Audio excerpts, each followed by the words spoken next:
हम लोग अपना नया चैप्टर शुरू करने जा रहे हैं केमिकल बॉन्डिंग, और आज मैं इसका पार्ट 1 आपको समझाने जा रही हूँ, जिसमें सबसे पहले फटाफट से हम लोग देख लेते हैं कि कौन कौन से टॉपिक्स आज हमको पढ़ने हैं, किसको किसको हम इसमें कवर करने वाले हैं। सबसे पहले तो हम वैलेंसी का कंसेप्ट देखेंगे। वैलेंसी को बेटा हिंदी में क्या कहते हैं? संयोजकता। संयोजकता का हम क्या देखेंगे? कंसेप्ट देखेंगे कि व्हाट इज़ संयोजकता। पहला तो हम ये कवर करेंगे टॉपिक कि संयोजकता कहते किसे हैं, क्योंकि यही आपके केमिकल बॉन्डिंग का जो है वो बेस है। ठीक है, उसके बाद हम क्या देखेंगे? टाइप्स ऑफ केमिकल बॉन्डिंग देखेंगे कि कितने प्रकार के केमिकल बॉन्डिंग्स होते हैं, है ना। एक एक करके हम लोग स्टार्ट करेंगे। सबसे पहले हम कवर करेंगे आयनिक बॉन्ड को, है ना। आयनिक बॉन्ड में हम देखेंगे कि आयनिक बॉन्ड हमारा बनता कैसे है, उसके एग्जाम्पल्स कौन से हैं, उसके कंडीशंस क्या हैं, और आयनिक बॉन्ड से रिलेटेड जो भी चीज़ें हैं वो हम देखेंगे, और कोशिश करेंगे कि हम आज कोवैलेंट बॉन्ड को भी कवर कर सकें। अगर कर सकते हैं तो ज़रूर से कवर करेंगे। ठीक है, इसके बाद आपका थर्ड काइंड ऑफ होता है कोऑर्डिनेशन बॉन्ड। ये भी बहुत ही इंटरेस्टिंग बॉन्ड है ना। इसको हम कोशिश करेंगे कि ये भी आज हमारा कम से कम नियम तक आप उसको समझ पाएँ, है ना। इतना कोशिश किया जाएगा।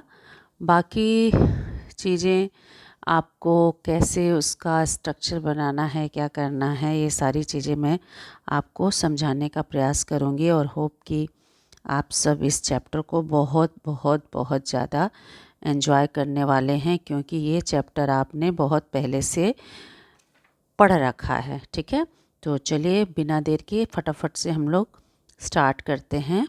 वैलेंसी। बच्चों, वैलेंसी क्या है? वैलेंसी शब्द क्या है? ये इसका क्या अर्थ है ना, जिसे आप क्या कहते हैं? संयोजकता, संयोजन की क्षमता। संयोजकता क्या है? संयोजन क्षमता। अब संयोजन क्या है? संयोजन क्या है ना। जब आप और हम मिलते हैं, है ना, तो हमारे बीच क्या होता है? एक रिलेशन बन जाता है कि भाई हम टीचर हैं, आप स्टूडेंट हैं। आप दो दोस्त मिलते हैं, अलग अलग स्कूल से आते हैं, ठीक है। दो बच्चे आए, एक क्लास में एडमिशन लिया, ठीक है। शुरू में आप अननोन होते हैं, फिर बाद में आप क्या करते हैं? अपने नेचर के अकॉर्डिंग किसी व्यक्ति को पसंद करते हैं, और फिर उसके साथ आपकी सब बैठने की स्थिति होती है कि हाँ हम लोग साथ में बैठेंगे, फिर साथ में लंच करेंगे, फिर पढ़ाई करेंगे। ऐसे करके आपके बीच भी एक रिलेशन क्रिएट होता है। तो ये रिलेशन कैसे क्रिएट होता है? इस रिलेशन को हम क्या कहते हैं? संयोजन कहते हैं। यही जो रिलेशन है बेटा, ये जो आपका रिलेशन है जो आप बना रहे हैं, फ्रेंडशिप का है, चाहे टीचर और स्टूडेंट का है ना। तो ये जो रिलेशन है ये डिपेंड करता है आपके क्षमता पर, और ये क्षमता किस पे डिपेंड करता है? आपके फीचर्स पर, कि आपके अंदर करैक्टर्स कौन कौन से हैं। आप अपने ही जैसे बच्चे के संग रहना उठना पसंद करेंगे ना। यदि आप लेबोरियस बच्चे हैं तो क्या आप एक कमज़ोर बच्चा, या जो पढ़ने में मन नहीं लगाता, इधर उधर की गॉसिप्स में मन लगाता है, क्या उसके साथ आपका मन लगेगा? बिल्कुल नहीं लगेगा, है ना। तो इस तरीके से जो हमारे के बॉन्डिंग बनेगी, एक रिलेशन है, जिस रिलेशन का नाम आप क्या कह सकते हैं? बॉन्डिंग कह सकते हैं, है ना। कि हाँ हमारी और इनकी अच्छी बॉन्डिंग है, तभी तो हमारा रिलेशन अच्छा है। तो ये जो बॉन्डिंग बनाने की कैपेसिटी होती है ना, कैपेसिटी ऑफ बॉन्डिंग, इसी को हम क्या कहते हैं?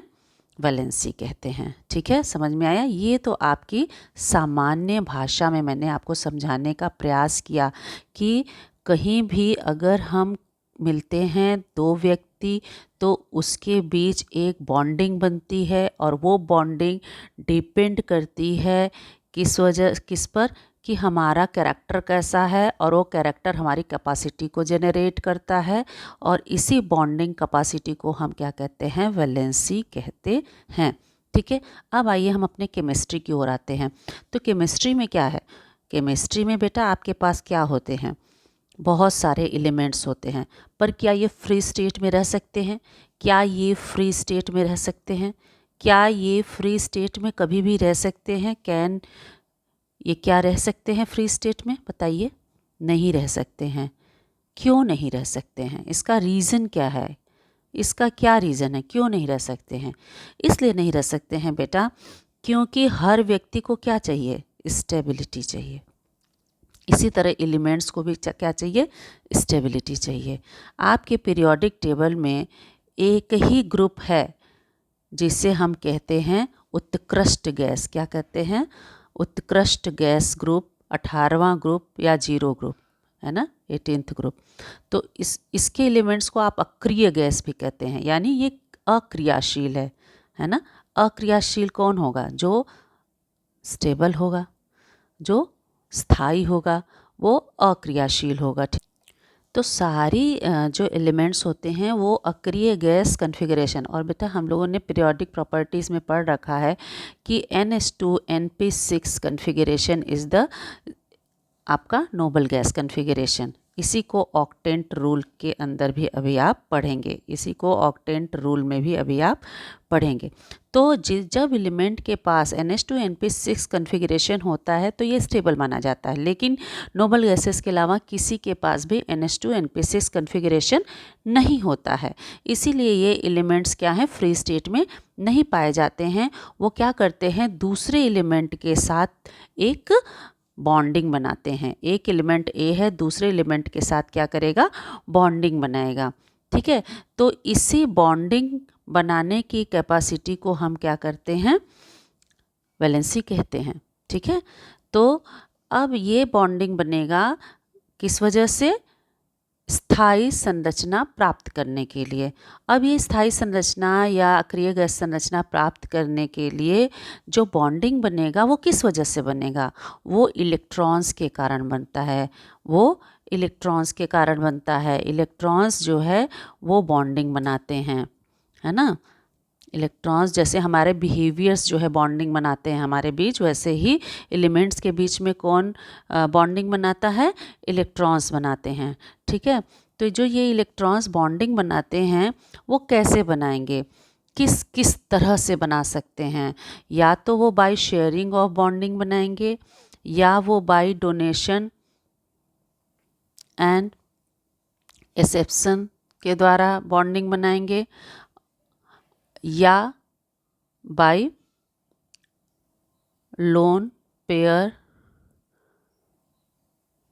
डोनेशन के द्वारा बॉन्डिंग बनाएंगे। 3 तरह की बॉन्डिंग, 3 तरह का ये रिलेशनशिप बनाते हैं। ये हम टाइप्स ऑफ बॉन्डिंग में और क्लियर समझेंगे।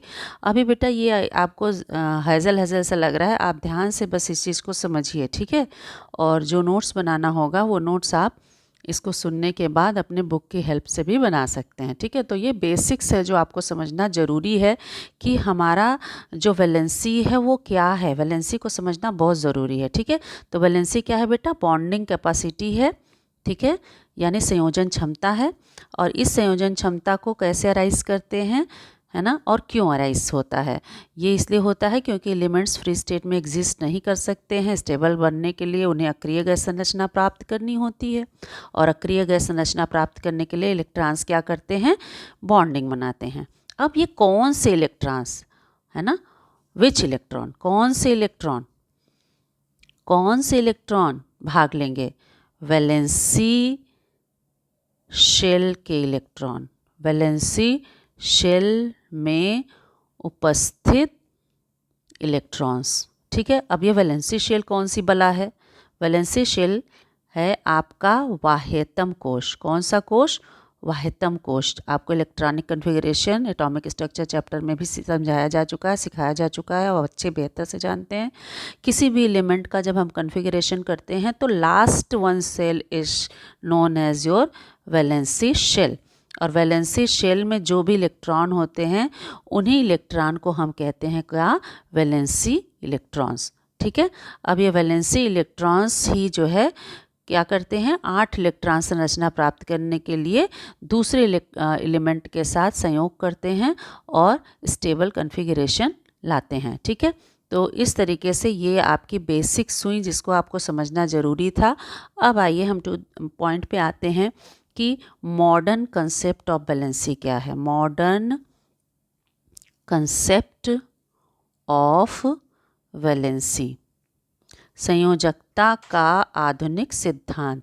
संयोजकता का आधुनिक सिद्धांत, आधुनिक विचारों के अनुसार संयोजकता क्या होता है कि तत्वों के संयोजी कोश में उपस्थित इलेक्ट्रॉन यानी संयोजी इलेक्ट्रॉन अक्रिय गैस संरचना प्राप्त करने के लिए इलेक्ट्रॉनों का देना लेना अथवा साझा करते हैं। ठीक है, और इसमें उपस्थित जो इलेक्ट्रॉन होते हैं वही इनकी वैलेंसी, इलेक्ट्रॉन जो होते हैं वही इनकी वैलेंसी कहलाते हैं, संयोजकता कहलाते हैं। तो शॉर्ट में आप कह सकते हैं कि number of electrons participated in bonding are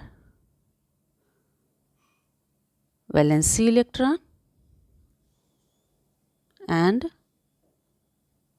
it is known as valency।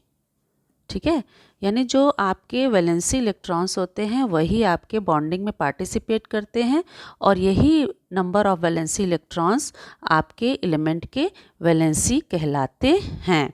ठीक है, ये तो हुआ मॉडर्न कंसेप्ट। दूसरा कंसेप्ट है आपका इलेक्ट्रॉनिक कंसेप्ट ऑफ वैलेंसी।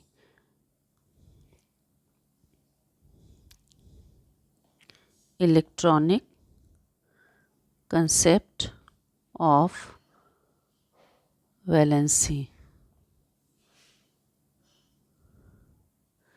ठीक है, ये बेटा आपको साइंटिस्ट थे कॉसल।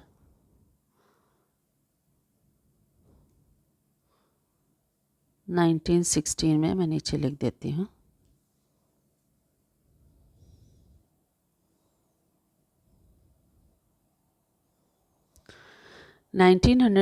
में कॉसल ने आपको अकार्बनिक यौगिकों में और इनऑर्गेनिक कंपाउंड में, है ना, और लुइस नामक साइंटिस्ट थे जिन्होंने ऑर्गेनिक कंपाउंड्स के अंदर इलेक्ट्रॉनिक कंसेप्ट को आप बताया कि कैसे इलेक्ट्रॉन्स जो है वो वैलेंसी को शो करते हैं। इस बारे में भी मैंने इंट्रो में आपको समझा दिया था।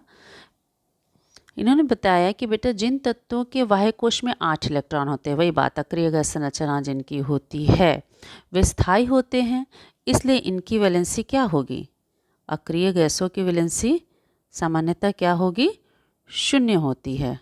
ठीक है, ये क्योंकि ये किसी भी अन्य तत्व के साथ संयोग नहीं करते हैं, क्योंकि इनके पास 8 इलेक्ट्रॉन संरचना अपने आप पहले ही है। एक्सेप्शंस है आपका हीलियम का। हीलियम के पास 2 ही इलेक्ट्रॉन होते हैं, फिर भी ये स्थायी माना जाता है, स्थायी संरचना मानी जाती है, क्योंकि हीलियम के पास 2 इलेक्ट्रॉन है तो उसका पहला शेल K है और उसमें एक से ज़्यादा आपके ऑर्बिट संभव ही नहीं है, और उस ऑर्बिट में मैक्सिमम 2 इलेक्ट्रॉन ही संभव है जो कि हीलियम के पास ऑलरेडी है। तो इस वजह से हीलियम के पास 2 इलेक्ट्रॉन होते हुए भी स्थायी व्यवस्था ही कहलाती है उसकी। ठीक है, तो पहला कंसेप्ट तो इन्होंने ये बताया कि जो आपके नोबल गैसेस होते हैं या अक्रिय गैसेस होते हैं, है ना, उनके पास आपका स्थायी संरचना होता है ना, स्थायी संरचना या स्थायी व्यवस्था पाई जाती है, इस वजह से वो निष्क्रिय होते हैं। ठीक है, दूसरी बात इन्होंने बताई कि अन्य जितने भी एलिमेंट होते हैं, इनको छोड़ के अन्य जितने भी एलिमेंट होते हैं वो अष्टक पूर्ण करने के लिए अन्य सभी तत्व अष्टक पूर्ण, अष्टक मतलब, अष्टक का क्या मतलब है कि संयोजी कोश में 8 इलेक्ट्रॉन, संयोजी कोश में 8 इलेक्ट्रॉन। ठीक है, अपना अन्य जितने भी तत्व हैं अष्टक पूर्ण करने के लिए समझ रहे हैं ना इस बात को? अष्टक पूर्ण करने के लिए यानी कि अक्रिय गैस संरचना प्राप्त करने के लिए, अक्रिय संरचना प्राप्त करने के लिए क्या करते हैं?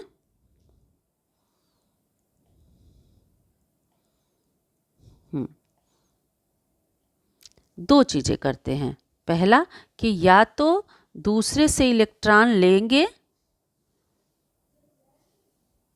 एक देगा और दूसरा लेगा, मतलब एक इलेक्ट्रॉन अपना त्याग देगा, एक तत्व अपना इलेक्ट्रॉन त्याग देगा और दूसरा तत्व अपना इलेक्ट्रॉन उस इलेक्ट्रॉन को ग्रहण कर लेगा। ठीक है।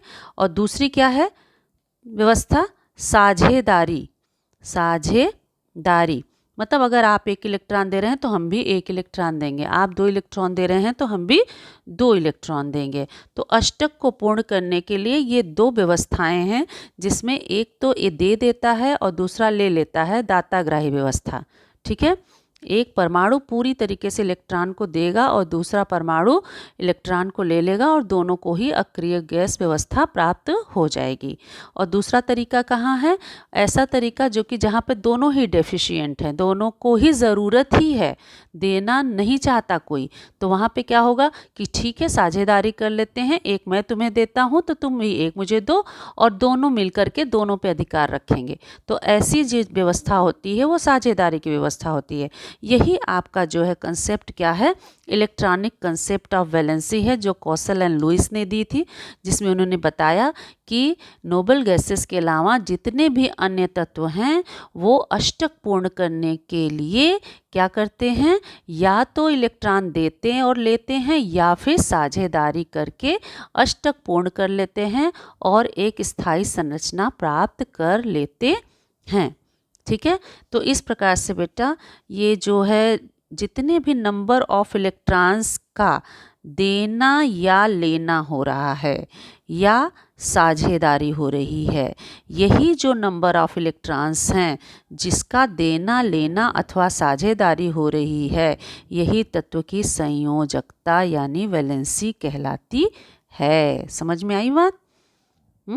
कि हर तत्व क्या कर रहा है? अष्टक पूर्ण कर रहा है। क्यों कर रहा है? स्थायी संरचना प्राप्त करने के लिए कर रहा है। ठीक है। तो करने का तरीका क्या है कि अगर वो रिच है इलेक्ट्रॉन रिच है, वो इलेक्ट्रॉन दे सकता है तो वो दाता हो जाएगा, और जो लेने के लिए है वो ग्राही हो जाएगा, और लेने देने से जितने भी इलेक्ट्रॉन दिया जाएगा वही उसका क्या हो जाएगा? संयोजकता हो जाएगा।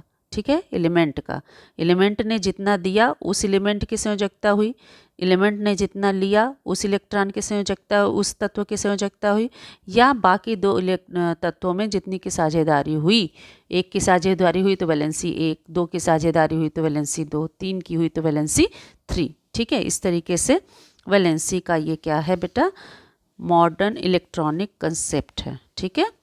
इसके बाद आइए बात करते हैं टाइप्स ऑफ केमिकल बॉन्डिंग की। ठीक है।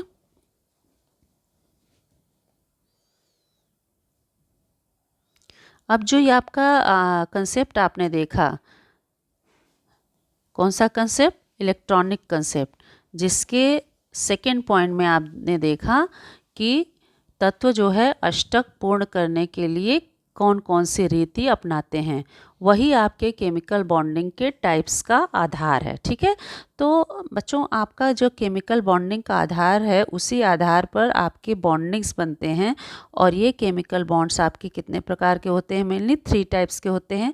पहला बॉन्ड होता है देने लेने वाला आयनिक बॉन्ड, जिसमें एक एलिमेंट इलेक्ट्रॉन देता है और दूसरा इलेक्ट्रॉन ग्रहण करता है। दूसरा आपका है कोवेलेंट बॉन्ड, जिसमें दोनों ही एलिमेंट बराबर की साझेदारी करते हैं, इसे हम कहते हैं कोवेलेंट बॉन्ड या सहसंयोजक बंध। और तीसरा बेटा एक अलग तरह का बॉन्ड है जिसे हम कोऑर्डिनेट बॉन्ड कहते हैं। ये दोनों का मिला जुला रूप है। इसमें दाता ग्राही तो होता है, लेकिन दाता पूरी तरह से देता नहीं है, ग्राही पूरी तरह से लेता नहीं है, पर देने वाला कोई एक होता है और सिर्फ पेयर इलेक्ट्रॉन दिया जाता है। आगे जैसे हम लोग पढ़ेंगे तो आपको समझ में आता जाएगा, और आपने इसको पहले भी अपने पूरा छोटे क्लासेस में पढ़ रखा है। ठीक है। तो आइए बात करते हैं आयनिक बॉन्ड की। बहुत ही आसान है ये चैप्टर और बहुत ही इंटरेस्टिंग है, इम्पॉर्टेंट भी है, एग्ज़ाम में ज़रूर आता है, इसलिए आप लोग इसकी तैयारी ज़रूर से कीजिएगा और अच्छे से इसके सवाल भी कीजिएगा। जो डाउट्स होंगे उसको तो हम हैं ही हैं सॉल्व करने के लिए, ठीक है। तो आइए बात करते हैं आयनिक बॉन्ड की। आयनिक बॉन्ड कैसे बनता है? By the transfer of electron, by the transfer of electron. कैसे बनता है? एक एलिमेंट ए है, दूसरा एलिमेंट बी है, तो ए ने बी को क्या किया? अपना इलेक्ट्रॉन ट्रांसफ़र कर दिया, दे दिया, ठीक है। तो इस तरीके से ये क्या हो गया? डोनर हो गया, और लेने वाला क्या हो गया? एक्सेप्टर हो गया, ठीक है। और इसको, इस बॉन्ड को हमेशा ही कर्व्ड लाइन से रिप्रेजेंट करते हैं। किससे रिप्रेजेंट करते हैं? Represented by curved line between the element, curved line between the elements, तत्वों के बीच। ये देखिए यहाँ बना हुआ है ना कर्व्ड लाइन, इस तरीके से देंगे, सीधा तीर नहीं लगाएंगे, ठीक है। तो तीर का टेल किधर की ओर होगा? पूंछ किधर की ओर होगा? जो दे रहा है। और शीर्ष यानी हेड किधर की ओर होगा? जो ले रहा है। एक इलेक्ट्रॉन के लिए एक तीर बनाएंगे, अगर 2 इलेक्ट्रॉन है तो उसके लिए हम कितने तीर बनाएंगे? 2 तीर बनाएंगे, ठीक है। समझ में आई बात? अब एक एग्जाम्पल लेके समझिए, सबसे सिंपल एग्जाम्पल जो आपने बचपन से ही पढ़ रखा है, सोडियम क्लोराइड का, है ना। बहुत ही आसान सा एग्जाम्पल है सोडियम क्लोराइड। आप जानते हैं कि सोडियम क्लोराइड का एक मॉलिक्यूल सोडियम के एक परमाणु और क्लोरीन के एक परमाणु से मिलके बना हुआ है, ठीक है। तो सबसे पहले हमें क्या देखना होगा बेटा? वैलेंसी देखनी होगी, है ना। वैलेंसी देखेंगे तभी तो पता चलेगा कि इलेक्ट्रॉन, वैलेंसी इलेक्ट्रॉन कितने हैं, वैलेंसी कितनी है, और फिर उसी हिसाब से हम इलेक्ट्रॉन देंगे, लेंगे या फिर साझेदारी करेंगे, है ना। उसी पे डिपेंड करेगा। तो सबसे पहले हम क्या कर लें? इसका इलेक्ट्रॉनिक कन्फिगरेशन कर लेते हैं। तो इलेक्ट्रॉनिक कन्फिगरेशन जब आप इसका करेंगे तो क्या होगा? 1s2 2s2 2p6 3s1। और इसका आप करते हैं 1s2 2s2 2p6 3s2 3p5, okay. इसका वैलेंसी शेल थर्ड है, इसका भी वैलेंसी शेल थर्ड है। इसमें वैलेंसी इलेक्ट्रॉन 1 है, इसमें वैलेंसी इलेक्ट्रॉन 7 है। तो देख रहे हैं आप, है ना, कि अगर आपका सोडियम एक इलेक्ट्रॉन इसको दे दे तो इसके 8 इलेक्ट्रॉन पूरे हो जाएंगे, और जैसे ही ये एक इलेक्ट्रॉन देगा तो इसका एक्सटर्नल यानी वैलेंसी शेल थर्ड न होकर क्या हो जाएगा? सेकेंड होगा। तो ये वैलेंसी शेल नहीं हो जाएगा, आउटर मोस्ट शेल हो जाएगा। और जब थर्ड से एक इलेक्ट्रॉन निकल गया तो ये आउटर मोस्ट शेल जो हो गया वो कौन सा हो गया? सेकेंड, जिसमें ऑलरेडी आपका स्थायी गैस संरचना यानी NH2 NP6 कन्फिगरेशन प्रेजेंट है, ठीक है। तो इस तरीके से सोडियम जो है अपनी कक्षा से, सोडियम अपनी कक्षा में उपस्थित एक इलेक्ट्रॉन को क्लोरीन को आसानी से क्या करेगा? दे देगा। क्लोरीन के बाह्य कक्ष में कितने इलेक्ट्रॉन? 7। तो इसमें हम 7 बना देंगे। ये देखिए 2 2 4 2 6 और 1 7। और इसके बीच ऐसे कर्व्ड लाइन से आप इसको रिप्रेजेंट कर देंगे कि तो आपका ये क्या हो जाएगा? सोडियम चूँकि एक इलेक्ट्रॉन दे रहा है इसके ऊपर एक धनावेश, क्लोरीन एक इलेक्ट्रॉन ले रहा है इसलिए इसके ऊपर एक ऋणावेश। तो इस तरीके से ये जो है बेटा आपका क्या हो गया? Bond structure. तो जब आपके एग्ज़ाम में आएगा तो ये आपको definition with example with structure show करना होगा, ठीक है। अगर आप कुछ भी मिसिंग रखते हैं तो फिर आपके मार्क्स कट हो जाएंगे, क्योंकि हर पार्ट का अलग मार्क होता है। एक और एग्जाम्पल देख लेते हैं, एग्जाम्पल 2। बहुत ही सरल सा एग्जाम्पल लेते हैं, MgCl2 मैग्नीशियम क्लोराइड। इसको भी आप उसी तरीके से समझ सकते हैं। पहले क्या करेंगे? दोनों का कन्फिगरेशन कर लीजिए, ठीक है। कन्फिगरेशन करेंगे तो क्लोरीन का तो अभी आपने किया ही है, इसका कन्फिगरेशन करिए। आपका आएगा 1s2 2s2 2p6 3s2। इसका कीजिए 1s2 2s2 2p6, 3s2 and 3p1, 3p5। ठीक है, अगेन इसकी वैलेंसी शेल भी थर्ड है, इसका वैलेंसी शेल भी थर्ड है, इसके वैलेंसी शेल में 2 इलेक्ट्रॉन है, इसके वैलेंसी शेल में 7 इलेक्ट्रॉन है। तो अब क्या केस बन रहा है कि भाई मैग्नीशियम के पास 2 इलेक्ट्रॉन है और क्लोरीन के पास 7 इलेक्ट्रॉन है। क्लोरीन ने कहा भैया हम तो बस एक ही ले सकते हैं, इससे ज़्यादा हम नहीं लेंगे, क्योंकि इससे ज़्यादा की जगह हमारे पास है ही नहीं। तो मैग्नीशियम ने कहा भाई हमको तो ज़रूरत है 2 की। तो क्लोरीन ने अपने भाई को भी बुला लिया, ठीक। और अब क्लोरीन के दोनों भाई आ गए और मैग्नीशियम ने कहा हाँ अब ठीक है, अब मैं एक तुमको दे देता हूँ और एक तुम्हारे भाई को दे देता हूँ, ठीक है। तो इस तरीके से जब आप मैग्नीशियम क्लोराइड का फॉर्म बनाएंगे स्ट्रक्चर, तो मैग्नीशियम के दोनों तरफ 2 क्लोरीन को रख दीजिए, एक ही साइड मत रख दीजिएगा, वरना फिर आपका स्ट्रक्चर जो है बड़ा मेसी सा हो जाएगा, ठीक है। तो 7 इलेक्ट्रॉन इसका आपने शो कर दिया और मैग्नीशियम के 2 इलेक्ट्रॉन शो कर दिए।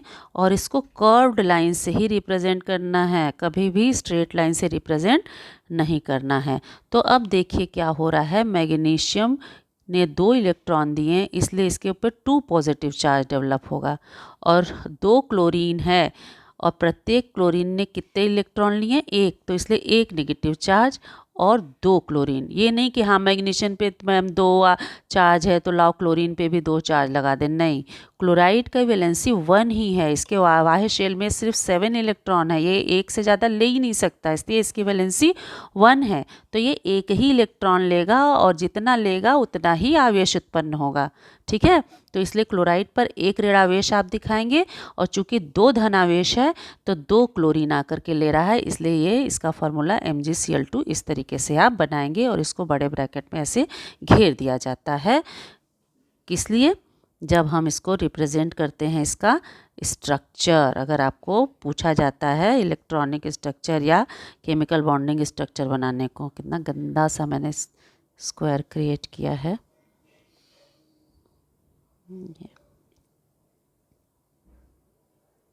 ठीक है। तो ये आपको समझ में आ गया होगा कि कैसे हमारा केमिकल बॉन्डिंग में आयनिक बॉन्ड्स बनते हैं। और भी आप लोग प्रैक्टिस कीजिएगा अपने बुक से एग्जाम्पल देके, अभी हम आपको कुछ होमवर्क भी दे देंगे, है ना। अब हम देखते हैं कि ये बनता कैसे क्यों है, ठीक है, कंडीशंस क्या क्या हैं, कब कब बनता है, okay. Conditions of ionic bonding,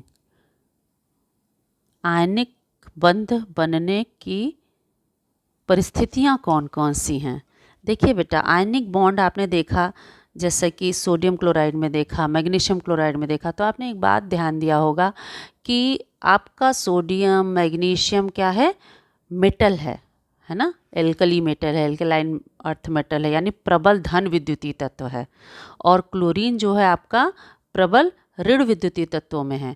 तो यानी कि आपका जब एक तत्व धन विद्युती हो और दूसरा तत्व ऋण विद्युती हो, है ना, एक तत्व पॉजिटिव हो और दूसरा तत्व कैसा हो, नेगेटिव हो, तब आपका आयनिक बॉन्ड बनेगा, ठीक है। समझ में आ रही बात। अगर इलेक्ट्रोनेगेटिविटी के आधार पर हम देखें तो एक हाई इलेक्ट्रोनेगेटिविटी वाला हो और एक लो इलेक्ट्रोनेगेटिविटी वाला हो, या हाई इलेक्ट्रोपॉजिटिव हो, एक हाई इलेक्ट्रोपॉजिटिव हो और दूसरा हाई इलेक्ट्रोनेगेटिव हो, तो बहुत ही आसानी से आपका हाई इलेक्ट्रोनेगेटिव होगा। तो बहुत ही आसानी से आपका जो है, एक सेकेंड, आयनिक बॉन्ड बनेगा, ठीक है। हालांकि इलेक्ट्रोनेगेटिव और इलेक्ट्रो पॉजिटिव के बीच ये बंध बनता है, इलेक्ट्रोनेगेटिव और इलेक्ट्रो पॉजिटिव एलिमेंट हैं, तो इनके बीच जो है कौन सा बंध बनेगा बेटा, आयनिक बॉन्ड बनेगा, ठीक है। और हाई इलेक्ट्रो हैं, high electronegative, high electro positive हैं, तो बहुत ही आसानी से बनेगा, क्योंकि वो आसानी से इलेक्ट्रॉन को त्यागेंगे अथवा ग्रहण करेंगे, ठीक है। समझ में आ रही बात। अब दूसरी बात क्या है कि जब कोई भी ऐसा तत्व आए, है ना, जिसकी संयोजकता 1 या 2 है, यानी यूनिवेलेंट या डाइवेलेंट है, तो वो किसी भी अधातु से क्या करेगा, विद्युत संयोजी बंध बना सकता है। यानी ऐसे सभी तत्व, है ना, ऐसे सभी तत्व जिनकी वैलेंसी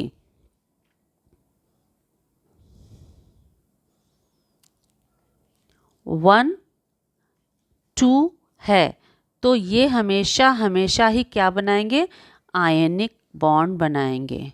ये हमेशा ही क्या बनाएंगे, आयनिक बॉन्ड बनाएंगे, क्योंकि 1 या 2 इलेक्ट्रॉन है, इवन 3 इलेक्ट्रॉन वाले भी हमारे क्या करते हैं, आयनिक बॉन्ड बनाते हैं। ये इलेक्ट्रॉन त्यागने की प्रवृत्ति कर रखते हैं। इनकी जो प्रवृत्ति है, इनका जो नेचर है वो कैसा है, इलेक्ट्रॉन डोनेट करने का, नेचर ऑफ इलेक्ट्रॉन डोनेशन है, नेचर ऑफ इलेक्ट्रॉन डोनेशन है इनका। तो इसलिए ये क्या करते हैं, हमेशा ही इलेक्ट्रॉन त्यागते हैं। और जब इलेक्ट्रॉन त्यागेंगे तो शेयरिंग तो करेंगे नहीं, और जैसे ही इलेक्ट्रॉन त्यागेंगे वैसे ही वो क्या हो जाएंगे, आयनाइज हो जाएंगे और आयनिक बॉन्ड बनाएंगे। अब अगर मेटल 1 इलेक्ट्रॉन त्याग रहा है तो उस पर 1 पॉजिटिव चार्ज, 2 इलेक्ट्रॉन त्याग रहा है तो 2 पॉजिटिव चार्ज, 3 त्यागेगा तो 3 पॉजिटिव चार्ज आपका होगा। ठीक है, समझ में आ रही बात?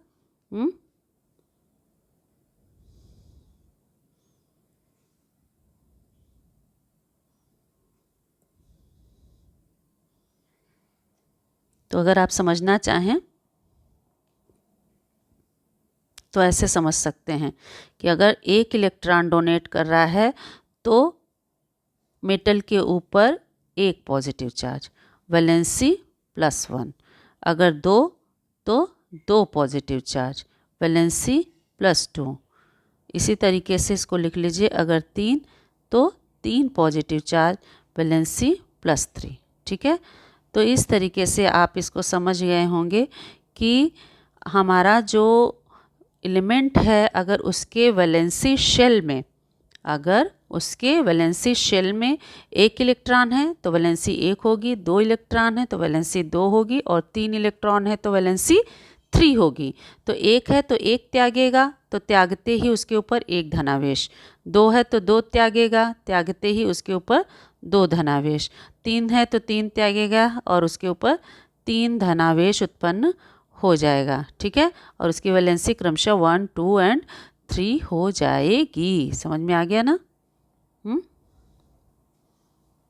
ओके, अगर इतनी बात आपको समझ में आ गई तो इसके बाद हम लोग ये देखते हैं कि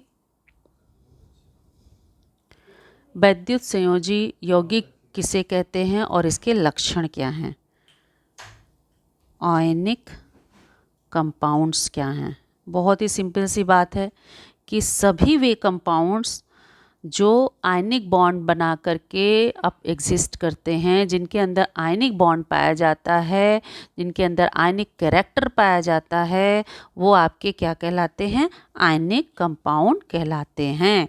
यानी compounds having ionic bond are called ionic compound.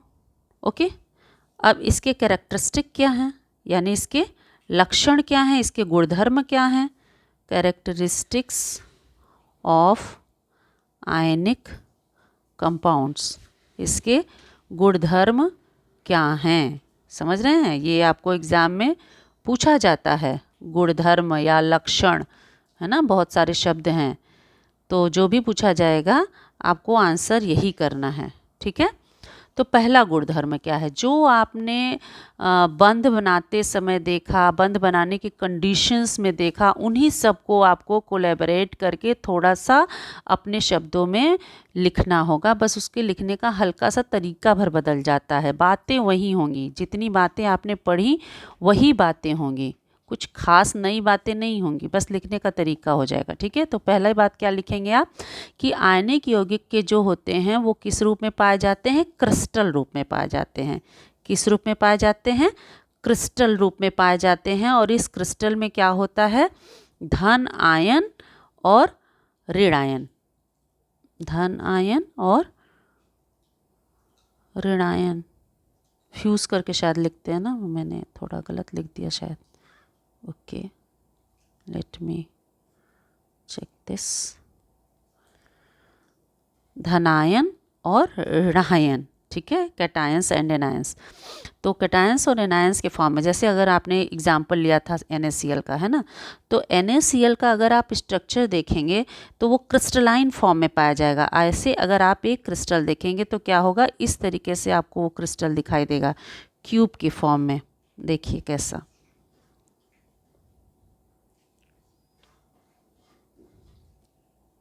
ठीक है।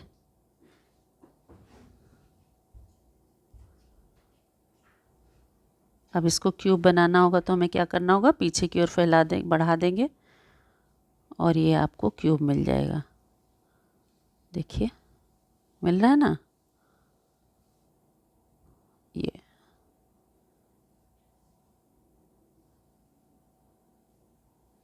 क्लियर है। ये तो आपको 3 फेजेस दिखाई दे रहे हैं। अगर आप इसके सभी फेजेस को देखना चाहें, है ना, तो एक डॉटेड लाइन से फेज अंदर का बना करके इसको भी आप समझ सकती हैं, ठीक है। थोड़ा गड़बड़ बन गया फिगर, ये इस तरीके से। तो इस तरह क्रिस्टल आप देखेंगे तो आपको यहाँ पर एक पॉजिटिव यानी कि sodium ion, negative chlorine ion, फिर सोडियम आयन, फिर chlorine ion, sodium ion, chlorine ion. तो इस तरीके से आपको ऑल्टरनेट पॉजिटिव और नेगेटिव आयन का एक पूरा जाल, पूरा लैटिस दिखाई देगा, ठीक है। अगर यहाँ पॉजिटिव है तो यहाँ नेगेटिव होगा, अब यहाँ नेगेटिव हो गया तो यहाँ पॉजिटिव होगा, यहाँ पॉजिटिव है तो यहाँ नेगेटिव हो गया, मतलब alternate positive and negative bond, आप नेगेटिव आयन आपको दिखाई देंगे, ठीक है। तो इस तरीके से प्राप्त जो आपको स्ट्रक्चर होता है, इसको हम क्या कहते हैं, लैटिस कहते हैं, ठीक है। और ये क्रिस्टल लैटिस होता है बेटा। और जितने भी आयनिक कंपाउंड होते हैं वो in the form of crystal पाए जाते हैं, जिसमें धनायन और ऋणायन का जाल बिछा होता है। और हर प्रकार के यौगिक का ये जो लैटिस होता है ना, अलग अलग प्रकार का होता है। ऐसा नहीं कि सारे लैटिस एक ही प्रकार के होते हैं, ठीक है। समझ में आ रही बात? हाँ, अगर अब इसके दूसरी कैरेक्टरिस्टिक को देखें, है ना, कि जब ये इतना अच्छी तरीके से बॉन्डेड होते हैं तो ये सॉलिड फॉर्म में पाए जाते हैं ज़्यादातर। और क्रिस्टल है ना, क्रिस्टल सॉलिड का ही प्रकार है। तो इसका जो गलनांक होगा वो कितना होगा, हाई होगा। इसका जो गलनांक, मेल्टिंग पॉइंट गलनांक, ये कैसा होगा बेटा, हाई होगा, उच्च होगा। इनके जो गलनांक होते हैं वो उच्च होते हैं, क्योंकि ये क्रिस्टल लैटिस के फॉर्म में पाए जाते हैं। और किसी भी लैटिस को बेटा तोड़ने के लिए जब आप हम गलाएंगे तो क्या होगा, जैसे आपकी फ्रेंडशिप, अगर उसे तोड़ना है तो आपका फ्रेंडशिप यदि ज़्यादा मजबूत है तो उसको हम नहीं तोड़ सकते हैं, उसमें कोई तीसरा बच्चा आके फूट नहीं डाल सकता है। लेकिन अगर आपका बॉन्डिंग कमज़ोर है, आपकी फ्रेंडशिप कमज़ोर है, तो कोई भी आपकी कान भरेगा और आप अपने रिलेशनशिप को तोड़ देंगे आसानी से, है ना।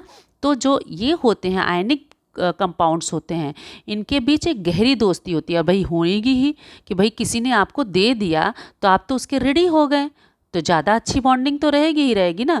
तो जो आयनिक बॉन्ड्स होते हैं बेटा, ये हमारी केमिकल बॉन्डिंग जो है पूरी तरीके से हमारे लाइफ से रिलेटेड है। इसको अगर आप क्लोजली समझ लें तो आप अपने घर के और अपने समाज के रिलेशनशिप्स को भी बहुत अच्छे से समझ सकते हैं और इसको स्ट्रॉन्ग भी बना सकते हैं। समझ रहे हैं? तो यहाँ पर लैटिस बन जाता है, और लैटिस बन जाने से एक लैटिस एनर्जी होती है जो ज़रूरी होती है इस लैटिस को तोड़ने के लिए। तो जो लैटिस एनर्जी होती है वो काफ़ी हाई होती है, इस वजह से इनका जो मेल्टिंग पॉइंट होता है वो भी हाई होता है। क्लियर है? थर्ड पॉइंट देखते हैं। थर्ड पॉइंट ये है बेटा कि ये जो है ध्रुवीय विलायकों में अध्रुवीय और ध्रुवीय, ध्रुवीय और ध्रुवीय का मतलब क्या होता है कि जो पोलराइजेबल हैं और जो नॉन पोलराइजेबल हैं, ऐसे सॉल्वेंट्स, जैसे आपका वाटर है, है ना, वो ध्रुवीय विलायक है। और जितने भी ऑर्गेनिक विलायक होते हैं वो अध्रुवीय विलायक होते हैं, उनमें आयनाइजेशन नहीं हो पाता है क्योंकि उनका इलेक्ट्रोनेगेटिविटी का डिफरेंस ज़्यादा नहीं होता है। जहाँ पर इलेक्ट्रोनेगेटिविटी का डिफरेंस ज़्यादा रहेगा वही ध्रुवीय होगा। ठीक है, अभी हम लोग आगे इसको समझेंगे और ज़्यादा जब हम लोग कोवलेंट बॉन्ड पढ़ेंगे तो उसमें पोलर कोवलेंट बॉन्ड आएगा तो आपको और अच्छे से समझ में आएगी बातें। ठीक है, अभी आप इतना समझिए कि मतलब ध्रुव का मतलब समझते हैं ना, एक इधर चला जाए दूसरा इधर चला जाए, इस तरीके की बात। अलग अलग पोल्स होते हैं, जैसे नॉर्थ पोल साउथ पोल आपका है, तो उसी तरीके से एलिमेंट्स में भी पॉजिटिव और नेगेटिव चार्ज जहाँ डेवलप होता है बेटा तो उसे हम ध्रुवीय कहते हैं, और जहाँ चार्ज डेवलप नहीं होता है वहाँ पर हम अध्रुवीय कहते हैं। ठीक है, तो जो आयनिक कंपाउंड होते हैं वो ध्रुवीय विलायकों में आयनाइज हो जाते हैं, अर्थात अपने आयनों में टूट जाते हैं। जैसे अगर आपको यहाँ पर क्या बात किया जाए, हाइड्रेशन की बात की जाए, यानी ध्रुवीय विलायकों में क्या होते हैं, ध्रुवीय विलायकों में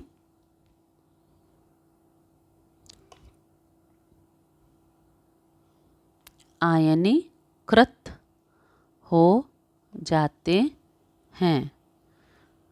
मतलब हाइड्रेशन करने पर क्या होता है, आयोनाइजेशन हो जाता है।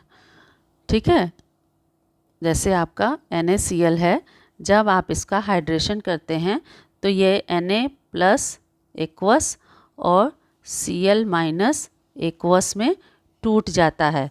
अब एक्वस क्या चीज़ है, एक्वस यानी वाटर, एक्वस यानी वाटर, यानी कि सोडियम का जो एक आयन है इसके चारों ओर जो है वाटर के जो एलिमेंट्स हैं वो क्या करते हैं, उसको घेर लेते हैं, वाटर के जो एलिमेंट्स हैं उसको घेरे रखते हैं, तो इसी वजह से इसको क्या कहते हैं, एकवस कहते हैं। ठीक है, और इनके बीच एक स्लाइट बॉन्डिंग सी बन जाती है जो बहुत वीक होती है लेकिन होती है। ठीक है, तो इस वजह से ये क्या है, एक्वस सोडियम है।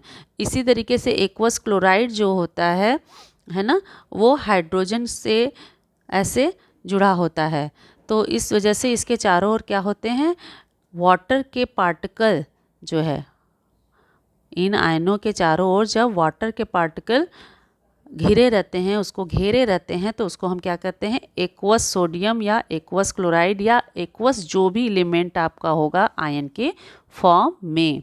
ठीक है, उसके बाद गलित अवस्था की बात करें तो ये जो यौगिक होते हैं उनकी चालकता गलित अवस्था में होती है या घुलित अवस्था में होती है। मतलब ठोस अवस्था में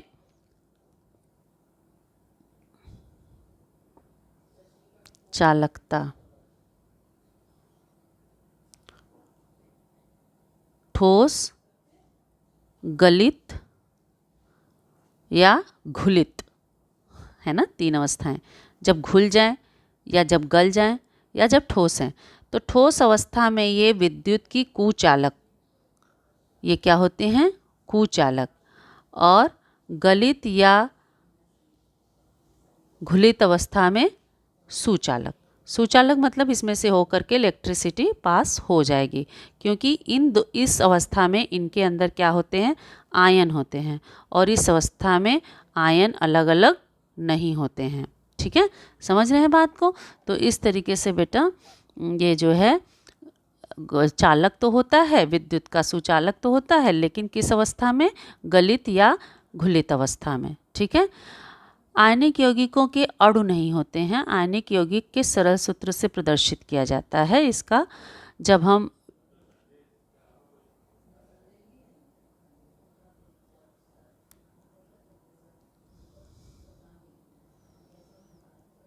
डायरेक्शन की बात करें तो ये नॉन डायरेक्शनल होते हैं।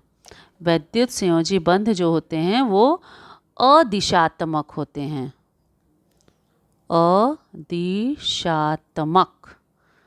अदिशात्मक होते हैं, यानी इनकी कोई संरचना जब देखेंगे तो इनका कोई ज्योमेट्री फिक्स्ड नहीं होता है ना, ज्योमेट्री इनकी एक फिक्स्ड नहीं होती है, लेकिन लैटिस इनका होता है, लैटिस होता है, ज्योमेट्री नहीं होता बट लैटिस होता है। समझ रहे बात को ना? लैटिस मतलब उनके आयनों की व्यवस्था, और ज्योमेट्री मतलब मॉलिक्यूल में एलिमेंट्स की एक सर्टन व्यवस्था। ठीक है, दोनों में डिफरेंस है। ज्योमेट्री अभी हम लोग कोवेलेंट बॉन्ड में पढ़ेंगे, वहाँ ज्योमेट्री को बहुत ज़्यादा अच्छे से समझा जाएगा। ठीक है, तो this is all about your ionic bond. आइए हम बात करते हैं अपने दूसरे प्रकार की बॉन्ड की, कोवेलेंट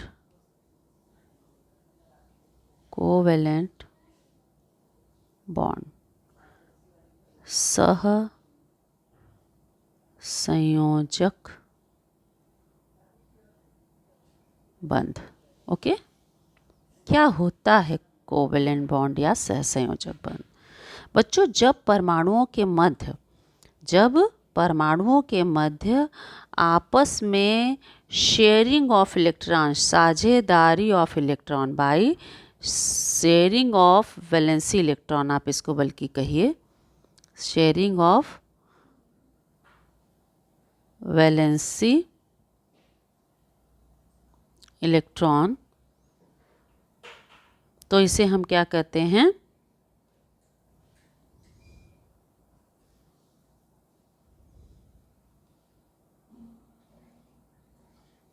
कोवेलेंट बॉन्ड कहते हैं। अब ये शेयरिंग कितने की हो सकती है? 1 इलेक्ट्रॉन की भी हो सकती है, 2 इलेक्ट्रॉन्स की भी हो सकती है, 3 इलेक्ट्रॉन्स की भी हो सकती है। ठीक है, इससे ज़्यादा की नहीं होती। तो अगर 1 इलेक्ट्रॉन की शेयरिंग हो, आपस में एक इलेक्ट्रॉन की शेयरिंग हो, तो इसको हम क्या कहते हैं? सिंगल बॉन्ड कहते हैं। इसको सिंगल कोवेलेंट बॉन्ड कहते हैं। अगर 2 इलेक्ट्रॉन की हो तो इसको हम क्या कहेंगे? Double covalent bond. और अगर 3 की हो तो इसको ट्रिपल कोवेलेंट बॉन्ड, जिसे आप लोग शॉर्ट में single bond, double bond, triple bond कहते हैं। और इसका रिप्रेजेंटेशन कैसा होता है? जैसे एक एलिमेंट है तो एक एलिमेंट के बीच में इस तरीके से ए बेड़ी लकीर बी, ए 2 बेड़ी लकीर बी, ए 3 बेड़ी लकीर बी। तो ये जो बेड़ी लकीर है ये आपके कोवेलेंट बॉन्ड को, जैसे उसमें क्या था? कर्व्ड, वक्रीय तीर था, है ना? इसमें तीर नहीं है, लकीर है, कहीं भी तीर नहीं लगना है। ओके, तो बेड़ी लाइन अगर 1 है तो सिंगल बॉन्ड, 2 है तो डबल बॉन्ड, 3 है तो ट्रिपल बॉन्ड, ऐसे इसको रिप्रेजेंट किया जाता है।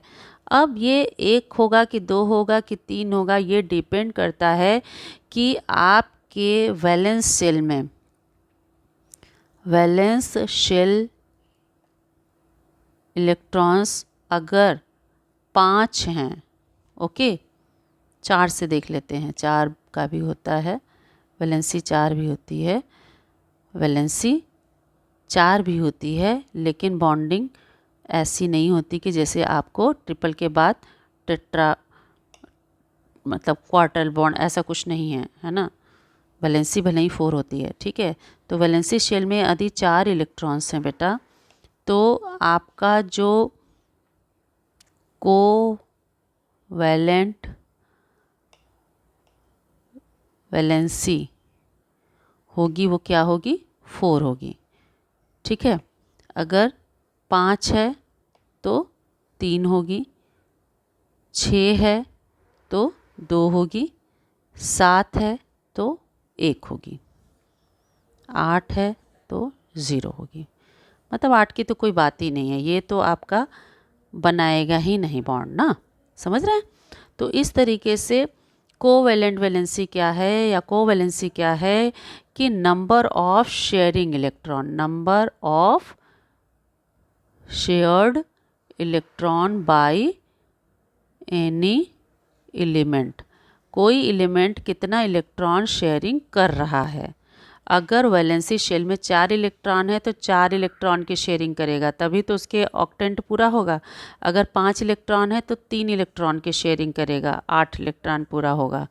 ठीक है, तो कुल जद्दोजहद क्या है? 8 इलेक्ट्रॉन कन्फिग्रेशन प्राप्त करना, अष्टक पूर्ण करना, अक्रिय गैस संरचना प्राप्त करना। तो ठीक है, ये समझ में आ गया कि वैलेंसी शेल में कितना इलेक्ट्रॉन होगा तो कितने इलेक्ट्रॉन की साझेदारी होगी। 4 होगा तो 4 की साझेदारी वैलेंसी 4, 5 होगा तो 3 की साझेदारी वैलेंसी 3, 6 होगा तो 2 की साझेदारी वैलेंसी 2, और 7 होगा तो 1 की साझेदारी और वैलेंसी 1। ओके, तो आइए देखते हैं एग्जाम्पल्स के साथ कि मान लीजिए हमने सबसे सरल एग्जाम्पल लेना है H2। H2 को अगर आप लें तो हाइड्रोजन के पास सिर्फ एक इलेक्ट्रॉन होता है, यानी इसका कॉन्फ़िगरेशन अगर आप देखें तो 1s1 है।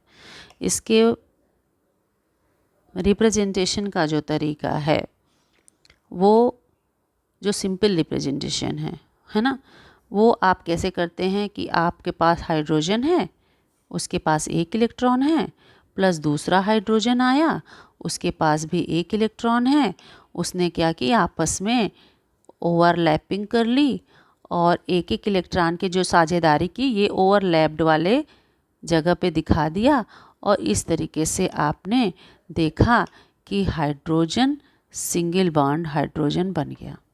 ठीक है, ये आपका है। लेकिन जो हमारा तरीका है, जो हमें प्रेजेंट करने का तरीका है कोवलेंट बॉन्ड का, वो किससा होता है, लुईस स्ट्रक्चर होता है। लुईस स्ट्रक्चर को डॉट स्ट्रक्चर भी कहा जाता है, electron dot structure, electron dot structure, और यही आपसे पूछा जाएगा, यही आपको दिखाना है एग्ज़ाम में। तो इलेक्ट्रॉन डॉट स्ट्रक्चर बेटा बहुत आसान होता है। आपने क्या करना है कि जो इलेक्ट्रॉन्स आपके पास हैं, पहले तो इसको डॉट के फॉर्म में रिप्रेजेंट करना है, डॉट के फॉर्म में रिप्रेजेंट करना है। ठीक है, और दोनों का डॉट जो है सेम तरीके का ही होना चाहिए। ठीक, तो एक हाइड्रोजन दूसरा हाइड्रोजन, दोनों के पास एक एक इलेक्ट्रॉन। जब साझेदारी करेंगे तो कैसे करेंगे, ये दोनों के मध्य आ जाएगा, क्योंकि दोनों इस पर बराबर से अधिकार रखेंगे। अब इसका जो है ये स्ट्रक्चर जो है वो लुईस स्ट्रक्चर कहलाएगा। और जो ये इलेक्ट्रॉन है ये कैसे हैं, शेयर्ड इलेक्ट्रॉन हैं, शेयर्ड पेयर ऑफ इलेक्ट्रॉन। ठीक है, शेयर्ड पेयर ऑफ इलेक्ट्रॉन। ठीक है, ये हाइड्रोजन का एटम है और ये आपका हाइड्रोजन का मॉलिक्यूल है। ठीक है, मॉलिक्यूल है, समझ गए, H2 जिसको कहते हैं आप। ठीक, तो ये कैसा बॉन्ड है, hydrogen hydrogen single bond, hydrogen hydrogen single bond ना, इसको हम कहते हैं, ये जो आपका है क्या है, बॉन्ड फार्मूला है। ये क्या है, बॉन्ड फार्मूला, ये क्या है, बॉन्ड फार्मूला। और ये क्या है, बॉन्ड स्ट्रक्चर। तो बॉन्ड स्ट्रक्चर और बॉन्ड फार्मूला दोनों में डिफरेंस है बेटा, ध्यान रखिएगा आप लोग। जब बॉन्ड स्ट्रक्चर पूछा जाएगा तो आपको ये बनाना है, और जब बॉन्ड फार्मूला पूछा जाएगा तो आपको ये लिखना है। आप चाहें तो दोनों भी एग्ज़ाम में लिख सकते हैं, लेकिन ये आपको तो लिखना ही लिखना है। ठीक है, दूसरा एग्जाम्पल लेते हैं O2 का। तो ऑक्सीजन के पास होते हैं 8 इलेक्ट्रॉन, कन्फिग्रेशन कर लीजिए 1s2 2s2 2p6। वाह कक्ष कौन सा है, सेकंड है, जिसमें कितने 2p6 नहीं होता, वेरी सॉरी, 2p4 होता है ना, 2p4। वाह कक्ष में कितने इलेक्ट्रॉन बेटा, 4 और 2 6 इलेक्ट्रॉन। तो वैलेंसी कितनी हुई, वैलेंसी कितनी होगी, 2 होगी, यानी इसको कितने इलेक्ट्रॉन की शेयरिंग करनी होगी, 2 इलेक्ट्रॉन की। तो आइए इसका बनाते हैं डॉट स्ट्रक्चर, 1 2 3 4 5 एंड 6 प्लस दूसरा ऑक्सीजन। अब ये गोला नहीं है, ये ऑक्सीजन है। 1 2 3 4 5 6। इलेक्ट्रॉन को हमेशा ऐसा सजाइए कि गिनना भी आसान हो और बॉन्ड को रिप्रेजेंट करना भी आसान हो। अब देखिए इसके 2 इलेक्ट्रॉन की शेयरिंग है, तो इन दोनों इलेक्ट्रॉनों को क्या करेंगे, दोनों के बीच पास पास रखेंगे। ठीक है, तो पहला ऑक्सीजन आपने लिखा 1 2 3 4 5 और 6। दूसरा ऑक्सीजन आपको एकदम पास में रखना है और इसी के बीच में इसके 2 इलेक्ट्रॉन को दिखाना है। ऐसा दिखाना है कि जो शेयर्ड पेयर ऑफ इलेक्ट्रॉन हो वो हमें स्पष्ट दिखाई दें। ये जो शेयर्ड पेयर ऑफ इलेक्ट्रॉन हैं वो हमें स्पष्ट दिखाई देने चाहिए। शेयर्ड पेयर ऑफ इलेक्ट्रॉन, कितने शेयर्ड पेयर हैं? 2 पेयर हैं, है ना, 2 पेयर। यहाँ 1 पेयर की शेयरिंग हुई थी, यहाँ 2 पेयर हैं। ठीक, समझ में आ रही बात? इसको कहते हैं ऑक्सीजन। अब इसका अगर आप बॉन्ड फार्मूला बनाएंगे तो O डबल बॉन्ड O। ठीक, हम ऐसा एग्जाम्पल इसलिए ले रहे हैं ताकि आपको डबल बॉन्ड ट्रिपल बॉन्ड भी समझ में आ जाए। ठीक है, आइए तीसरा एग्जाम्पल लेते हैं नाइट्रोजन का। नाइट्रोजन के पास बेटा 7 इलेक्ट्रॉन होता है, configuration 1s2 2s2 2p3। Y कक्ष अगेन ये और इलेक्ट्रॉन्स की संख्या 5, तो वैलेंसी हो गई आपकी कितनी बेटा? 3। यानी कि शेयरिंग कितने की होगी? शेयरिंग कितने की होगी? 3 इलेक्ट्रॉन्स की होगी। ठीक है, तो आइए बना लेते हैं इसका फटाफट स्ट्रक्चर। अब देखिए इसके पास 5 इलेक्ट्रॉन हमको बाहर दिखाना है, तो 2 इस साइड दिखा दीजिए, 3 इस साइड। इस साइड क्यों? ताकि अब दूसरे वाले नाइट्रोजन का सामने दिखाइए, इसके सामने, ताकि हम जब आगे वो बनाएं लुईस स्ट्रक्चर तो खूबसूरत भी लगे और हमको कोई भी काउंटिंग करने में दिक्कत भी नहीं होनी चाहिए। तो इस तरीके से देखिए ये आपके 3 पेयर इलेक्ट्रॉन हैं, शेयर्ड पेयर ऑफ इलेक्ट्रॉन्स। ठीक है, ये N2 है, ये N है और ये N है। N + N gives N2। ठीक है, तो ये आपका हो गया, क्या हो गया? Bond structure. अब बॉन्ड फार्मूला था तो हमारे 3 इलेक्ट्रॉन की शेयरिंग है, इसलिए हम नाइट्रोजन और नाइट्रोजन के बीच में 3 बेड़ी पाई खींचेंगे। ठीक है, तो this is your example of covalent bond, जिसमें आपने देखा ये हाइड्रोजन का मॉलिक्यूल, जिसमें हाइड्रोजन हाइड्रोजन सिंगल बॉन्ड आपने देखा, यहाँ पे आपने सिंगल बॉन्ड देखा, यहाँ पे आपने डबल बॉन्ड देखा और नीचे आपने नाइट्रोजन में ट्रिपल बॉन्ड को देखा। ठीक है, ये आपका ट्रिपल बॉन्ड का एग्जाम्पल है। ठीक है, तो इस तरीके से कोवैलेंट बॉन्डिंग आपने देखी सिंपल मॉलिक्यूल के अंदर।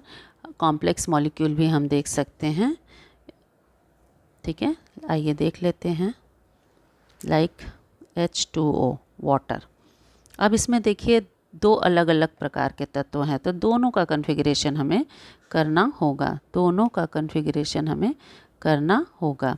इसका हो गया 1s1, इसका होगा 1s2 2s2 और 2p4। ठीक है, तो इसके वैलेंसी शेल में कितने इलेक्ट्रॉन? इसके वैलेंसी शेल में कितने इलेक्ट्रॉन बताइए फटाफट? 6 इलेक्ट्रॉन्स। ठीक है, इसके वैलेंसी शेल में कितने इलेक्ट्रॉन? 1 इलेक्ट्रॉन। ठीक, तो इसको कितने की नीड है? वैलेंसी कितनी है? इसकी वैलेंसी कितनी होगी? 2, क्योंकि 2 होगा तभी तो 8 पूरा होगा। और इसकी वैलेंसी कितनी है? 1। तो अब इसकी वैलेंसी 2 है, तो एक तो ये पूरा कर देगा, दूसरे के लिए एक दूसरा, वही इसका दोस्त या इसका भाई बहन कुछ आना पड़ेगा। तो यहाँ पे एक ऑक्सीजन के लिए 2 हाइड्रोजन की आवश्यकता पड़ेगी। तो बेटा जब 2 हाइड्रोजन की आवश्यकता पड़ेगी तो हम 2 हाइड्रोजन को कैसे शो करेंगे? ये पहला हाइड्रोजन, ये दूसरा हाइड्रोजन। अब देखिए अभी आप ऑक्सीजन में हमने बगल बगल में 2 इलेक्ट्रॉन बनाए थे, लेकिन हमें शेयरिंग कितने की करनी है? 1 की करनी है। तो बगल बगल में हम 1 इलेक्ट्रॉन बना देते हैं, बाकी 2-2 इलेक्ट्रॉन को हम ऊपर नीचे बना देते हैं।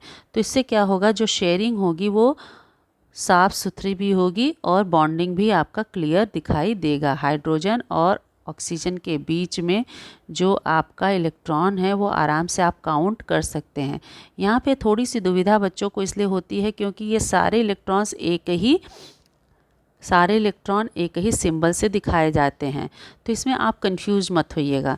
इधर आप देखिए, इस साइड आप देखिए, इस साइड जब आप देखेंगे तो आपको समझ में आएगा कि ये इलेक्ट्रॉन हाइड्रोजन का है, बाकी ये 6 इलेक्ट्रॉन ऑक्सीजन का है, फिर ये इलेक्ट्रॉन आपका हाइड्रोजन का है। समझ में आ रही बात? फिर से समझिए, देखिए ये इलेक्ट्रॉन आपका हाइड्रोजन का है, ये 6 इलेक्ट्रॉन आपके ऑक्सीजन के हैं और ये इलेक्ट्रॉन आपका हाइड्रोजन का है। तो यहाँ पे देखिए ऑक्सीजन के चारों ओर 6 इलेक्ट्रॉन है ना, लेकिन इस तरफ देखिए तो 8 इलेक्ट्रॉन दिख रहे हैं। तो क्या ये 8 इलेक्ट्रॉन ऑक्सीजन के हैं? नहीं, इसमें से 6 इलेक्ट्रॉन ऑक्सीजन का है। 1 2 3 4 5 और 6, बाकी 2 इलेक्ट्रॉन इन 2 हाइड्रोजन का है। ठीक है, तो इस तरीके से बेटा इसका ये स्ट्रक्चर होता है। ठीक है, ये आपका स्ट्रक्चर होता है।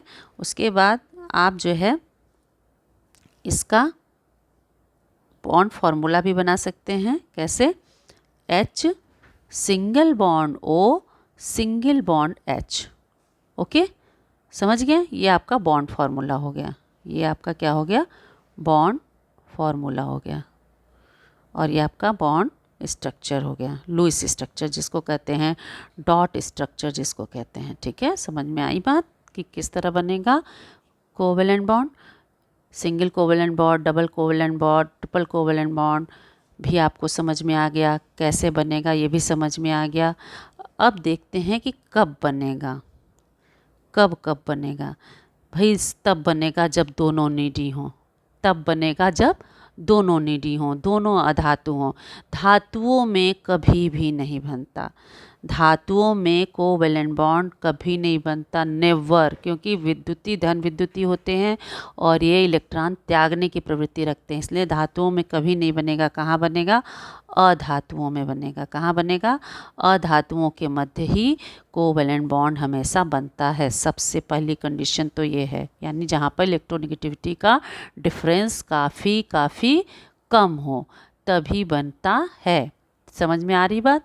तभी ये बंध बनता है। विद्युत ऋणात्मकता का इलेक्ट्रोनेगेटिविटी का जो डिफरेंस है, जो अंतर है, वो काफ़ी कैसा हो?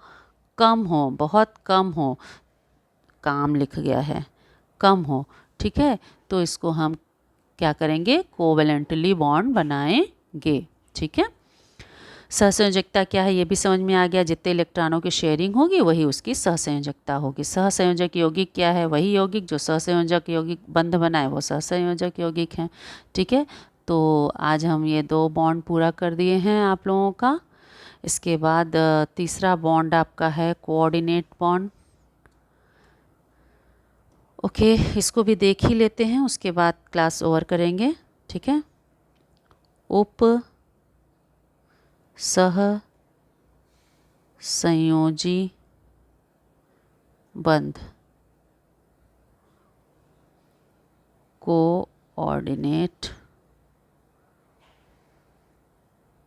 बॉन्ड। कोऑर्डिनेट बॉन्ड बेटा ये भी बहुत आसान है। इसमें क्या होता है कि कोऑर्डिनेट बॉन्ड हमेशा उन्हीं तत्वों के बीच बनता है जिसमें एक तो निडी हो और दूसरा बॉन्डिंग के बाद कंप्लीटली उसका अष्टक पूर्ण हो जाए। और अष्टक पूर्ण होने के बावजूद, ध्यान दीजिएगा, अष्टक पूर्ण होने के बावजूद उसके पास लोन पेयर ऑफ इलेक्ट्रॉन होगा, तभी वह उपसहसंयोजी बंध बनाएगा। यानी कि साझा तो होगा, लेकिन किन दो के बीच? जो एक ऐसा जिसका अष्टक पूर्ण हो और उसके पास लोन पेयर ऑफ इलेक्ट्रॉन उपस्थित हो, दूसरा ऐसा जिसकी आवश्यकता हो 2 इलेक्ट्रॉन की। अगर 1 इलेक्ट्रॉन की आवश्यकता है तो वहाँ पर उपसहसंयोजी बंध कभी भी नहीं बनेगा। और ये उपसहसंयोजी बंध किसने बताया आपको? लॉरी एंड सिडविक ने 1923। देखिए कितना कितना मतलब नया है हमारा विज्ञान जो है, जो विज्ञान हम लोग पढ़ रहे हैं ये बहुत पुराना नहीं है। ठीक है, 1923, आज से ठीक ठीक कितने वर्ष पूर्व जोड़ के बताइएगा। ठीक है, तो उसमें एक तत्व जो हो वो कैसा हो? जिसके पास लोन पेयर ऑफ इलेक्ट्रॉन हो और अष्टक पूर्ण हो। दूसरा तत्व कैसा हो? जिसको 2 इलेक्ट्रॉन की ज़रूरत हो। देने वाले को दाता, लेने वाले को ग्राही कहते हैं। और इसको रिप्रेजेंट करने का तरीका होता है क्या? एक स्ट्रेट एरो के द्वारा तो करेंगे ही, लेकिन उसके पीछे हमको क्या लगा देना है? लोन पेयर ऑफ इलेक्ट्रॉन दिखा सकते हैं, या फिर आप ऐसे भी दिखा सकते हैं, दोनों ही आपका मान्य है। ठीक है, तो इस तरीके से आपका एक डोनर हो जाता है और दूसरा आपका एक्सेप्टर हो जाता है। ठीक है, और इस तरीके से आपका ये जो है बॉन्ड फार्मूला है। ओके, ये बॉन्ड स्ट्रक्चर नहीं है, बॉन्ड फार्मूला है। ठीक है, बॉन्ड स्ट्रक्चर जो होगा वो भी हम लोग एग्जाम्पल लेते हैं उसमें देखेंगे। ठीक है, समझ गए? तो आइए एग्जाम्पल ले लिया जाए।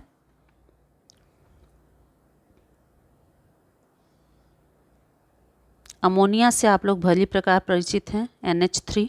ठीक है, तो हम लोग इसमें हमेशा ही कभी भी आप बनाएंगे कौन सा स्ट्रक्चर बनाएंगे, लुईस स्ट्रक्चर, हमेशा लुईस डॉट स्ट्रक्चर बनाएंगे। अमोनिया में नाइट्रोजन होता है और नाइट्रोजन के पास कितने इलेक्ट्रॉन होते हैं, 5 इलेक्ट्रॉन। चूँकि इसकी शेयरिंग किसके साथ होगी, 3 हाइड्रोजन के साथ, तो अब इसके तीनों तरफ हम क्या करेंगे, एक एक हाइड्रोजन रखेंगे और उसके एक एक इलेक्ट्रॉन को भी साथ में सजा देंगे। तो ये देखिए अब ये अमोनिया कंप्लीट हो गया। अमोनिया कंप्लीट होने के बाद भी देखिए इसके पास जो ये free lone pair of electron है, free lone pair of electron, lone pair of electron है ना, तो ये ऐसा इलेक्ट्रॉन है जो कि अष्टक पूर्ण होने के बाद इसके पास फ्री है, ये किसी की मदद कर सकता है, अपना काम इसका बन चुका है, अपने ऑक्टेंट पूरे हो चुके हैं। ठीक है, तो एक दूसरा कंपाउंड है बोरन ट्राइफ्लोराइड। बोरन के पास बाहरी कक्षा में 3 इलेक्ट्रॉन है, ट्राइफ्लोराइड यानी 3 फ्लोरीन इसके तीनों ओर सजाएंगे, एक एक फ्लोरीन के अपने एक एक इलेक्ट्रॉन। तो फ्लोरीन का तो भैया पूरा हो जाएगा क्योंकि फ्लोरीन के पास अपने 7 इलेक्ट्रॉन होते हैं, उसने बोरन से 1 इलेक्ट्रॉन ले लिया और इसके अपने 8 इलेक्ट्रॉन देखिए पूरे हो जा रहे हैं, है ना, 1 2 3 4 5 6 एंड दिस वन इज 7। ठीक है, आइए समझा देती हूँ आपको। ये देखिए फ्लोरीन का 1 2 3 4 5 6 और इसमें 2 में से 1 फ्लोरीन का है, 1 बोरन का है। इसी तरीके से इसमें से 1 फ्लोरीन का है, 1 बोरन का, 1 फ्लोरीन का, 1 बोरन का। तो कुल मिला के 3 बोरन के पास अपने हैं और 3 अलग अलग फ्लोरीन्स के हैं। तो फ्लोरीन का तो पूरा है लेकिन बोरोन के अभी भी अष्टक पूर्ण नहीं है। तो जब इसका अष्टक पूर्ण नहीं है तो ऐसी परिस्थिति में क्या होगा कि ये जो अमोनिया है, ये अमोनिया अपने इस लोन पेयर ऑफ इलेक्ट्रॉन को क्या करेगा, दे देगा। ठीक है, तो जब किसको देगा, फिर से आपको ये स्ट्रक्चर दोबारा से बनाना पड़ेगा। ठीक है, ये अमोनिया का हो गया। ओके, अब बोरन को इससे सटा के बना देंगे। अब ये देखिए हर जगह सिर्फ आपको समझना पड़ेगा कि सारे डॉट्स एक ही तरह के हैं, सारे डॉट्स एक ही तरह के हैं, पर हर डॉट एक ही तत्व का नहीं है। ठीक है, तो इस बात को आपको अच्छी तरह से समझने के लिए ये जो आप बॉन्ड स्ट्रक्चर बनाए हैं, बॉन्ड स्ट्रक्चर के बिफोर की स्थिति को आपको समझना पड़ेगा। ये बिफोर की स्थिति है और ये बॉन्ड स्ट्रक्चर की स्थिति है। अगर आप बिफोर की स्थिति को अच्छी प्रकार समझ पाएंगे तभी बॉन्ड स्ट्रक्चर में कौन सा तत्व कितना इलेक्ट्रॉन दे रहा है, ले रहा है, उसको आप समझ सकते हैं। अब बॉन्ड फार्मूला बनाना है, तब देखिए फार्मूला ऐसे बनेगा। बॉन्ड फार्मूला इसका बना लीजिए, नीचे बना देती हूँ, बॉन्ड फार्मूला नहीं इसी में बना देती हूँ। Nitrogen coordinate bond boron, nitrogen single bond hydrogen, single bond hydrogen, single bond hydrogen, boron single bond fluorine, single bond fluorine, single bond fluorine. तो ये जो स्ट्रक्चर है, ये स्ट्रक्चर आपका क्या है बेटा, बॉन्ड फार्मूला है। ये स्ट्रक्चर आपका क्या है, बॉन्ड फार्मूला है। बार बार मैं समझा रही हूँ और अगर एग्ज़ाम में आप लोगों ने गलत किया तो बहुत पिटाई होगी। ठीक है, तो बॉन्ड फार्मूला में हम बॉन्ड लाइन स्ट्रक्चर बनाते हैं और बॉन्ड स्ट्रक्चर में हम लुईस स्ट्रक्चर बनाते हैं। ठीक है, तो बेटा ये आपका हो गया उपसहसंयोजक बंध। ठीक है, आज के लिए इतना ही, अगले क्लास में फिर मिलेंगे। तब तक के लिए गुड बाय और अच्छे से पढ़ाई कीजिए, काम पूरा कीजिए, जो भी डाउट्स हैं उसे ग्रुप में आस्क कीजिए। ओके।